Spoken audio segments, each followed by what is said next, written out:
ሰበር ዜና በፍጹም ማንም ያልጠበቀው ሆነ።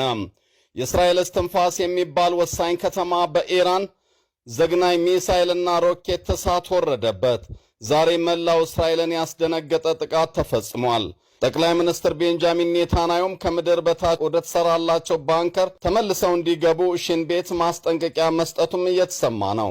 ሰላማችሁ ይብዛ ውድ የአራዳ ዴይሊ ቤተሰቦች፣ ከላይ የተነሳው ዜና ይተነተናል። አዲስ የምትቀላቀሉን ሰብስክራይብ ማድረግ እንዳይረሳ። ወደ ዜናዎቹ አመራን። እስራኤል ላይ ከባድ ጥቃት ተፈጽሟል።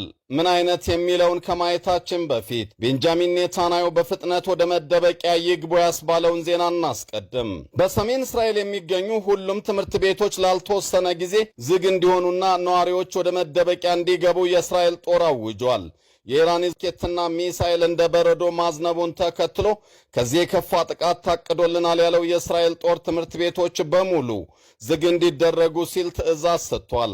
እስራኤል እንደዚህ አይነት አዋጅ የምታውጀው አንድ የከፋ ጥቃት ሊፈጸም ሲል ነው ያለው ዘገባው።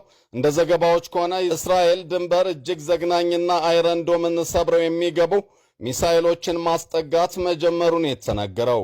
ይህ ብቻ ሳይሆን ጠቅላይ ሚኒስትር ቤንጃሚን ኔታንያሁ ከምድር በታች ወደ ተዘጋጀላቸው ባንከር ተመልሰው እንዲገቡ ሽን ቤት ማስጠንቀቂያ መስጠቱን ዘገባዎች አመላክተዋል።